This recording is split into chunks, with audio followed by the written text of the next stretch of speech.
Saudaraku sekalian yang kekasih, orang-orang yang sungguh-sungguh mau memiliki Tuhan, memperoleh Tuhan, dan dimiliki Tuhan, tidak bisa tidak harus hidup abnormal, harus hidup tidak wajar, saudaraku. Mau tidak mau, hanya orang yang berani hidup abnormal, hanya orang-orang yang berani hidup tidak wajar yang memiliki Allah dan dimiliki Allah. Memiliki Allah, dimiliki Allah dalam arti yang sesungguhnya, saudara. Artinya hidup di dalam persekutuan dengan Allah. Hidup dalam persekutuan dengan Bapa di surga. Itu maksudnya, saudara. Mengapa demikian? Sebab orang yang mau memiliki Allah dan dimiliki Allah, atau hidup di dalam Tuhan dan Tuhan di dalam dia, haruslah orang-orang yang benar-benar telah mengosongkan bejana hatinya dari segala keinginan. Ini sulit, ini berat. Keinginan kita hanya satu, Tuhan. Keinginan kita hanya satu, Tuhan. Sekalipun daging kita, hati kita habis lenyap, artinya sekalipun tidak ada sesuatu yang bisa dinikmati dalam hidup ini, tidak menjadi masalah sama sekali. Yang penting kita bisa menikmati Tuhan. Dan memang hanya orang yang berani berprinsip bahwa hanya Tuhan yang bisa menjadi kebahagiaan dan kesukaan hatinya, yang benar-benar dapat memiliki Allah dan dimiliki oleh Allah. Dalam salah satu pernyataan saya, dan beberapa kali saya kemukakan dan saya percaya itu dari Tuhan, bahwa kita tidak bisa menjadikan Allah sebagai harta kita kalau kita masih memiliki harta yang lain, merasa berhak memiliki sesuatu selain Allah. Kita harus berani berprinsip bahwa tidak ada yang kita miliki dalam hidup ini kecuali Tuhan. Apapun yang ada pada kita itu milik Tuhan, dan itu bukan kebahagiaan kita sama sekali. Kebahagiaan kita hanya Tuhan. Memang masalahnya Tuhan itu tidak kelihatan, sedangkan barang-barang dunia fana ini kelihatan, dapat disentuh, dilihat, dinikmati secara fisik. Ya, sedangkan Allah tidak kelihatan, dan itu menjadi masalah. Tidak mudah mempercayai Allah yang tidak kelihatan, bahkan yang kadang-kadang seakan-akan Allah tidak ada. Tetapi kita harus berani berprinsip bahwa yang kita butuhkan itu hanya Tuhan. Khotbah saya semalam, saudaraku, atau kemarin, mengenai dinamika hidup bergaul dengan Allah, ternyata terus menggores di hati saya sejak kemarin setelah khotbah sampai tadi pagi waktu saya bangun, bahkan semalam ketika saya berjaga dari tempat tidur. Saya sempat berdoa, Tuhan, aku mau bergaul dengan Engkau. Aku hanya mau berjalan bersama dengan Engkau. Tolong aku bagaimana hal ini terwujud di dalam hidupku. Aku bukan hanya bisa bicara, tetapi aku mau melakukannya. Dan ini, saudaraku sekalian, yang menjadi kerinduan kita. Mestinya ini yang menjadi kerinduan kita. Bagaimana kita bisa bergaul dengan Allah, berjalan dengan Tuhan. Itulah berarti kita memiliki Allah dan dimiliki Allah. Tuhan bergaul dengan orang-orang yang hidupnya benar-benar diarahkan kepadanya. Hatinya terikat kepadanya.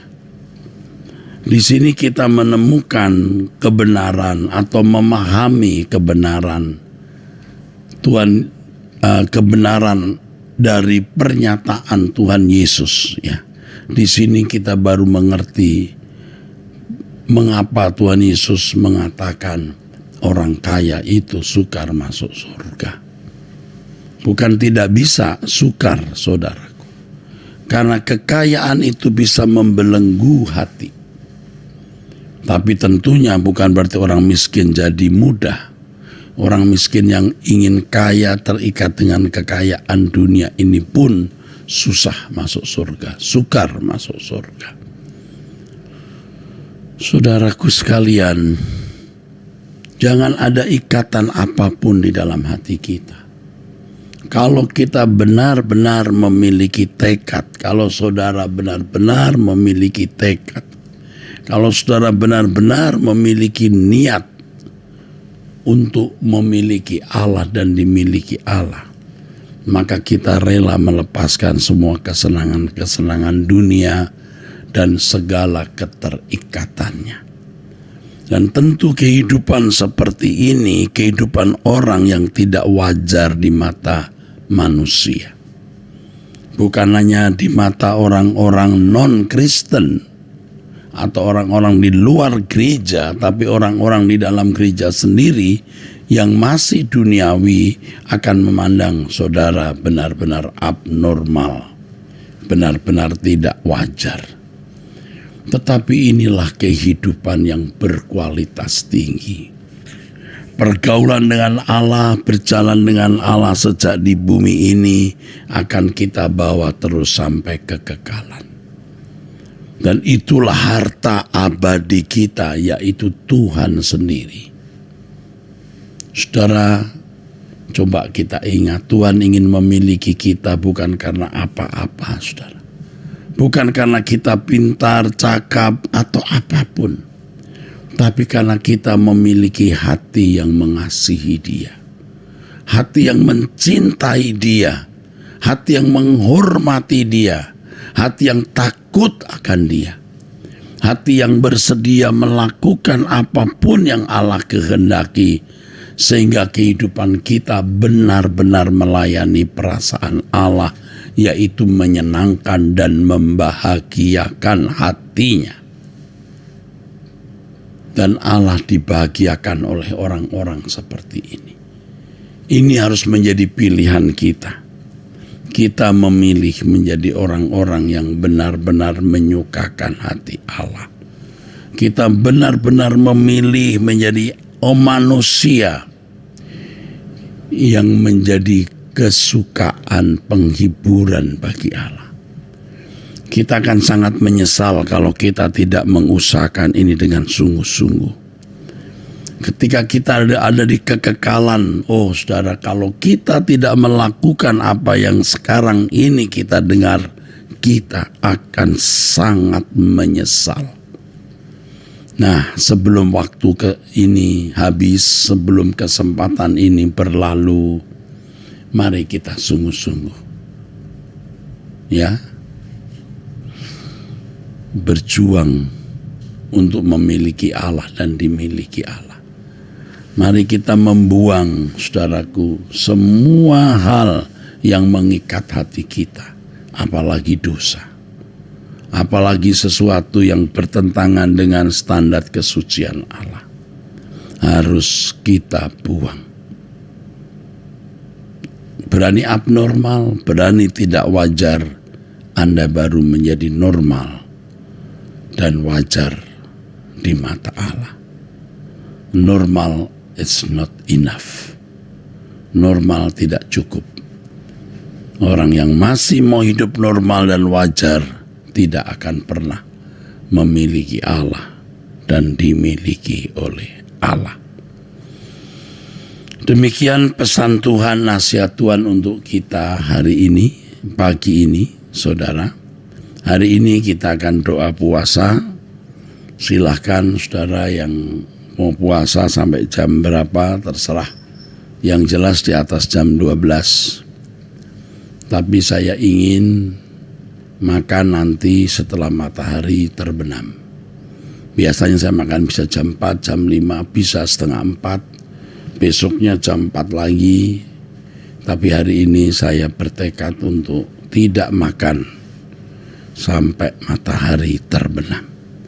Tentu staf-staf saya yang mendengar hal ini jangan menyediakan makanan ya sebelum matahari terbenam. Saudara boleh minum air putih ya, tidak manis ya. Kita mau mencari wajah Tuhan.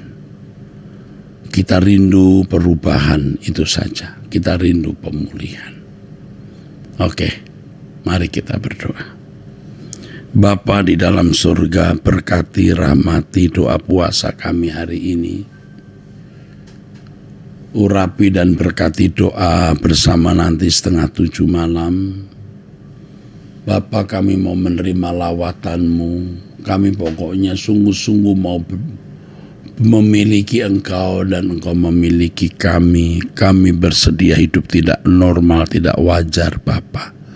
Karena kami ingin normal sebagai anak-anak Bapa, anggota keluarga kerajaan Allah. Terima kasih Bapa untuk kemurahan dan belas kasihan-Mu. Dalam nama Tuhan Yesus Kristus kami berdoa, kami bersyukur. Amin. Sampai bertemu nanti di doa bersama saudaraku di Mall Arta Gading lantai 5. Datanglah saudara. Suasana doa bersama itu beda. Doa bersama on-site nanti jam 6:30 malam atau jam 18.30 waktu Indonesia Barat. Juga bisa diikuti melalui Truth ID. Ya, sampai jumpa, Tuhan memberkati saudara.